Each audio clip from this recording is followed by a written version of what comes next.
Alright everybody, we are back with some more TNT Championship 2026 games. It is going to be R22 versus xnor. Let's get into it. Round of 16. Alright, in the bottom left we've got our current champion, R22, against his opponent, xnor. Very excited for this. Very excited to be wrapping up the championship season. I didn't get to stream as much as I'd liked to, or would want to. Just been kind of busy traveling a lot lately, but I feel like the season was very successful. And we are doing the finals next weekend, Sunday, July 5th, 2 p.m. EST. We'll be playing live on Twitch, so if you're a YouTube viewer watching this, please tune in live. It'll be a lot of fun to hang out in the chat and see Tooth and Tail history as it's being made. Very excited. I should be wrapping up most of the round of 16, round of 8 games today. There's a couple stragglers. I'll do a Tuesday night stream. There's also a round of 4 game, but I want to give QQ first dibs to watch that. QQ doesn't put his videos on YouTube, but if you are curious, he has covered a lot of the tournament this season. So please check him out on twitch.tv/ticklebandit. Great name. R22 opening up with the raccoons, and really excited for this. I love the raccoon. I love the concept of the raccoon. I just haven't had a lot of success with it myself. And like, look at R22's deck. It is not. If I looked at this on paper, I wouldn't say it's a good deck, but obviously it is. I mean, it's R22, right? He's the current best player. So I'm interested with the ferrets. Like, what is the role that the ferrets are playing here? Is the idea that, like, I mean, I guess it makes sense, right? If you're thinking about the ultimate composition here. Squirrel, just bread and butter. Okay, a lot of shifting around by R22, trying to figure out their exact right thing. Right now both players are just scouting each other. R22 does have that raccoon out, so gonna try to pull it out of the territory, make that extra food, but basically they're just counting each other's tier 1 and tier 2 and trying to stay relatively even. So R22 just pulling up with the raccoons for now. But yeah, definitely watch Tickle Bandit's stream on Twitch if you haven't already. If you're wondering where a lot of the other coverage for the tournament is, there have also been a few other folks. Karsmars has covered some games. I don't know if Meek casted this season, but we try to keep that organized in the Discord. So if you aren't in the Discord, join the Discord. That's definitely where you can keep up. We post like updates on brackets and what's going on in the tournament. There's also a bonus tournament, so I don't know how much of that will get covered by streaming, but I might, who knows, if the tournament ends and I feel like streaming some more Tooth and Tail, I might cover some of those bonus tournament games. I'm in the bonus tournament too. Alright, here we go. Attack from xnor coming out. And deciding against it. And heading back home. So yeah, R22's army does make sense, right? Like, you've got the Toads for some AoE. You got Raccoon and Squirrel just for general, all-around strong units, you know. I mean, the Raccoon's just kind of the big brother of the Squirrel. They're very similar. R22, or I'm sorry, the Raccoon's just kind of bigger and badder. Falcons for that burst damage. And then Ferrets, I guess, to just force bad engagements from the opponent, right? I mean, I feel like that's their best role. It's kind of like the artillery cannon. Like, the artillery cannon is good at making your opponent make bad decisions. And I think the ferret is kind of similar. Like, imagine R22 had the ferrets, they just sit there and siege, right? Which they're able to siege a little bit here with the Falcon Raccoon. I'm gonna step on that landmine. So I often say the most impactful landmine is the first one, because you don't expect it.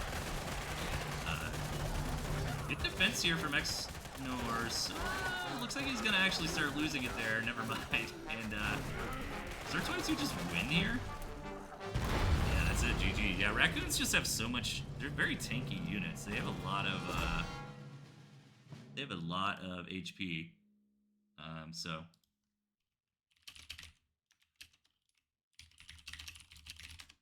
All right. Cool. Let's get into game number 2. Sorry, I've got a lot of things going on in the background right now. I just have a lot of things organized. I tell you what, if I can vent, I've just been having so much going on in real life right now. Like I'm competing in the modern RCQs, so Magic the Gathering, modern. I'm trying to qualify for a regional championship. So, but I haven't been able to. Those are only from like late May to early August, and I've just been so busy I haven't been able to get out. So I'm trying to practice now. I'll probably end up practicing a lot today, and try to hit those on the weekend and see. I went to one yesterday and I got smoked, so that wasn't too fun. But you know, it is what it is.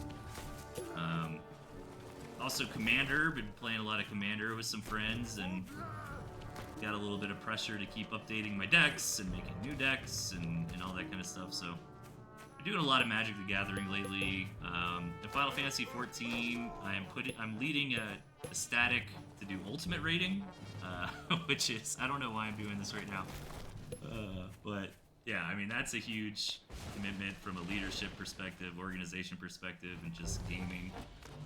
So I got to study up that ultimate raid tonight. That's like arguably one of the hardest things in gaming, in my opinion, is ultimate rating in FF14. So getting into that. What else am I doing? My death metal band is about to start recording our album, and we're gonna start playing shows. So I got to tighten up the last of those songs. My post-rock band is recruiting guitarists and bassists, so I'm leading the effort there, looking for new people. I'm about to start studying for my PE license, my professional engineering license, which is basically a really hard engineering test I gotta take. And I'm about to buy a house. So, if all things go right. So, just have a very, very busy life at the moment. So I love Tooth and Tail. Obviously, I'm still doing this 9 years later, holy moly. But I will be glad when I can put a ribbon on the TNT Championship for the season and take that off my to-do list. But overall, it's been really fun.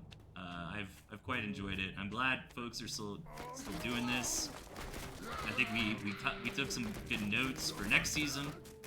On you know what we can do better. I talked about in the previous VOD. So I'm excited. I don't know. We'll see what we do. I don't know if we're gonna. I'm curious how long this season actually was. It'd be nice if we could get in the throes of doing like 2 seasons a year. We generally try to do that, but the problem is like the later year season always kind of bleeds into the next year. So I wonder if we just kind of like skip a season 2 and then just try to hit TNT Championship 2027 like right in early January. Because realistically, I mean, we should be able to do the whole thing over the course of like 3 to 4 months, right? So imagine it takes like 4 months, and then you take 4 months off, and you do another 4 months. By the way, I haven't really talked about this game yet. It is a big fat macro game, which is awesome. We don't see a whole lot of these nowadays. But R22, getting that Fox out, which again, I'm very excited.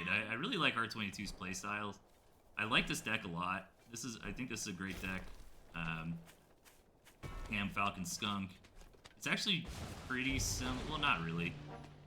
Skunk Falcon's just such a good combo.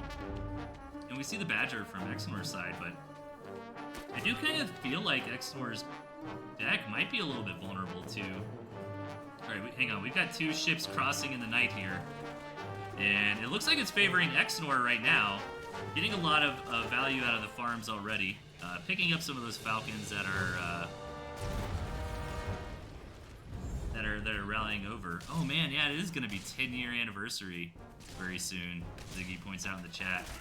But xnor actually was able to take down R22's second base. Meanwhile, R22 was really only able to put a little bit of pressure on the main base farms, which are going to start fallowing out pretty soon anyways as we approach that 5-minute mark. So xnor definitely got the better end of that trade. But the Fox is absolutely a unit that can make magic happen. And R22's deck really doesn't have any anti-Fox repellent spray. So no lizards, no cams, no mines, or just defensive structures, no wolf. Yeah, I think those are mostly the units I'm afraid of when I have the Fox. So R22 is going to be able to just pick his opponent apart. I mean, foxes eat falcons for breakfast. The only thing that R22 can do is just kind of ram in with the badger, right? Like, this fox just wants to get value over time. So, but look at this. I mean, it needs to be careful here. Also needs to be careful about the road. The road's actually going to be a big benefit against the falcons, since the falcons don't gain from it. Yeah, but xnor just has to ram in, because the badger is a stronger unit in a direct engagement. And I think this might just be an xnor victory here. Yeah, there goes the fox, and I think if I'm R22, I'm happy to tap out right there. GG, well played by xnor. Really it came down to that two ships crossing in the night situation, where xnor, got that second base. Definitely better trade there, picked off a bunch of falcons. But it's got to feel good taking a game off the champ. Alright, so let's go into match number 3. R22 on the top, and xnor in the bottom. Yeah, I do feel a little pressured right now, but I think I'm also trying to get into mountain biking. I might go mountain bike later today. I mean, I don't know, I've been doing it for years, but I'm just trying to get out a little more often. It's so beautiful where I live. I live in Colorado, and we've got a camping trip set up for my birthday, which I'm happy for. That's going to be in about a month. We're going to go do a little 3-day weekend camping trip. I think we're going to be by like the Arkansas River, so we might do some river things like kayaking or rafting. I'll probably bring my bike and see if there's any good mountain bike trails around.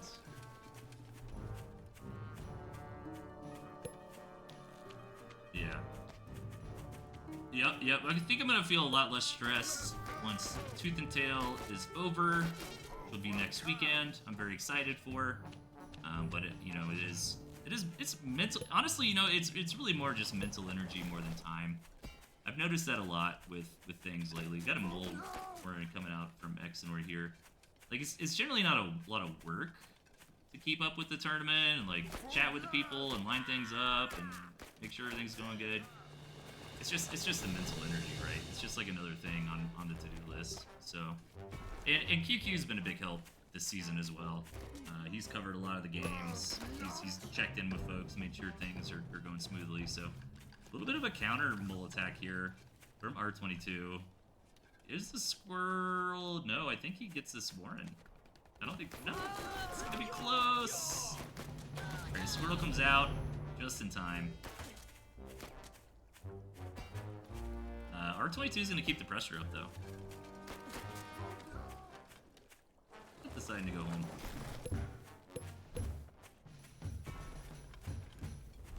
Yeah, I think I'm gonna feel a lot better after today, because I need to study for this ultimate, which is a lot of work. So I'm gonna do that after the Tooth and Tail stream. But I think I'll feel better once I've got that kind of knocked out. Also practicing for Modern. I'm also gonna do that today. And my wife Casey is out cheering on her friend at a weightlifting competition, and I think her buds are coming over, and she's trying to get her friend into Berserk. So we own Berserk on DVD. It's such an odd... I mean, I love Berserk. I'm a huge fan of Berserk. I own all the manga. We own the DVDs, obviously, as I just said. It's fun. I don't even think she's a big, like, anime girl. And Casey's like, hey, come over and watch Berserk. So that'll be funny. But I'll probably be out mountain biking while I do that.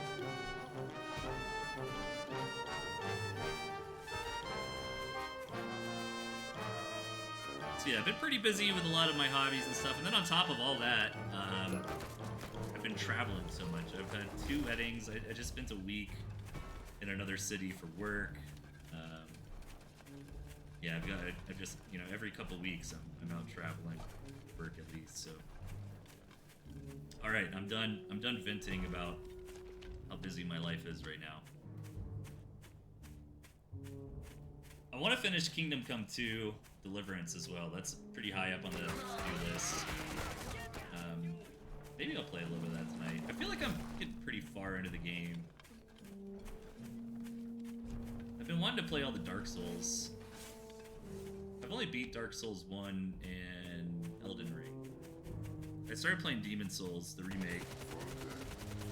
Got pretty decently into it. I really don't like they have some like system where if you ever mess up, you like miss out on things. I don't know, it's weird. It's kind of poorly designed in that regard. I forget what it's called. But there's like a good boy, bad boy system, and if you mess up like your good boy at all, then you like miss out on certain quests and little things. And you can mess up just by like dying once. So it's pretty poorly designed. I think everybody agrees with that. But everyone's advice online is just like ignore it.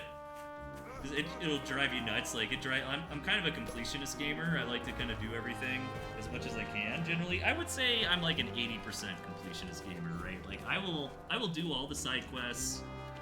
I will try to fight the extra bosses and stuff. But I'm not gonna grind like crazy amounts to get like every single little thing to like legitimately be 100% or get like every achievement. I need to replay FF7 Rebirth. I'm really excited because Kipo's playing that right now, and we've been chatting a little bit about it. I really enjoyed Rebirth. It's one of my favorite games of all time, I think. So I only beat it on normal though. I never beat it on hard. And there's a lot of like extra bosses and stuff, and I love really digging into a good system. I think Rebirth has one of the best mechanical systems on like itemization and customization that we've seen in an action RPG. So I'm really looking forward to getting challenged on figuring out that system to beat all these hard bosses. I did the ones on normal. Again, that was another game that I like kinda... Dude, I put 160 hours into it, I think, is what I clocked in. Because I did like most of the things on normal. Like I did all the side quests. I got the gold on all the trophies for the mini games and stuff. But yeah, I need to rebeat it on hard mode, and then I gotta beat all the bosses. And what I like about the hard mode, though, is like it doesn't make you do the grindy stuff again. Like, it still counts that I beat all the mini games, that I did all the side quests and stuff. I don't have to redo those things. So hard mode will just be a nice kind of refresher through the story, and then fighting all the bosses. And then I also have to play Crisis Core. FF7 is one of my favorite games. I mean, I grew up in the 90s. It was really, really big part of my childhood. But I've never finished Crisis Core. I played it a couple times. I just never owned a PSP.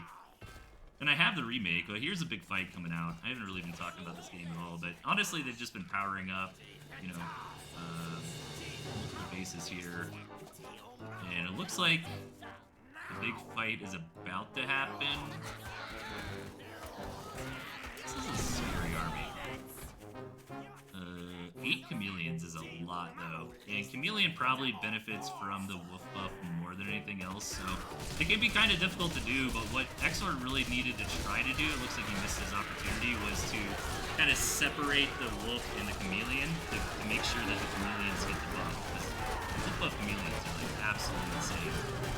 And you can see that here. I mean, xnor is holding strong, but are there just too many falcons left over? I think so. I think R22 is going to win that engagement. That wolf going down to 2 HP was absolutely huge. I mean, it just tanked so much damage. And that's going to be it. I mean, the raccoon, I think the moles made a big difference there as well, kind of tanking on the front line. But I think if xnor was able to get the buff on his chameleons before that fight happened, it might have made a pretty big difference. But nice little macro game there from R22. And a bunch of rambling about my personal life and other hobbies during the game. You guys are like my therapy. I just like talk out into the void, and you all have to listen to me. It's great. So, all right, here we go. R22 the top, xnor in the bottom. xnor with a similar composition, except for this time around, gonna go for the Badger. I'm not sure how I feel about the Badger nowadays. I wonder if the Badger is best kind of like a boar, like that early to mid-game push. Because I feel in the late game, you know, it kind of gets outshined by Falcons. But here we we go. xnor with a 4-farm double. Good scouting from R22. And good response, gonna 5-farm double, and should be just fine. Generally it's easy to get punished, because after I find my opponent, I mean, rushes are just so rare nowadays, and I'm really glad to see people mixing it up. Also, this isn't a huge investment by xnor. It looks like he blocked the production just on the single lizard. Really smart, so now I'd like to see him, yeah, just farm up and continue to keep that blocked, but he is going to go ahead and let the lizards come out. Makes sense, I guess. I mean, there are squirrels. If he's too greedy about it, then R22 can come in and counterattack, but this can be very effective because sometimes I don't know, lazy is not the right word, but sometimes after I find my opponent, I really just want to complete the map. I want to scout the whole map. So it's easy to not do that follow-up scout. And this might be a fast game. This can get really swingy really fast. xnor did not hide that Warren. You really don't want your Warrens out front. Deep Sea is a big proponent of this concept, but Warrens are actually like really squishy. So and losing them's a big deal, especially early on like this. So if the Warren's out back, then the pigs can tank. The pigs do a little bit better job of that. You'd be surprised. I mean, obviously you don't want to lose your pigs, but they generally are pretty bulky as far as their HP pool. They fight back. They can help your squirrels defend.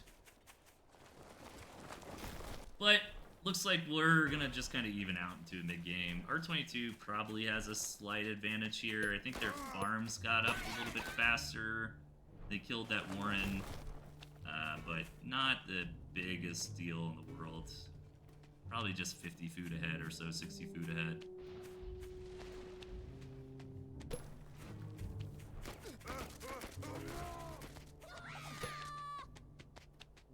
Alright, R22 continuing to scout, gonna get pushed back for now. And curious what our xnor is gonna do. They're floating a little bit of money here. Yeah, we're just kind of, oh, they took an expansion. This is really, really risky. Especially because they just scouted all those tier 1 Warrens. R22 is pulling the trigger, and he's got the moles as well to help tank in the front. Yeah, like I think this is classic Tooth and Tail 101. I mean, you just really can't invest that 120 food outside of your army at this moment.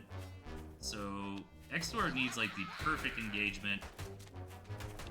R22 finding some good angles to just harass, force xnor out. xnor, the lizards are not as good on defense. Yeah, the engagement for xnor here was pretty poor. The squirrels were not in a good position, so that's gonna be it. R22 is gonna take a very quick game number 3. GG, and advance to the round of 8.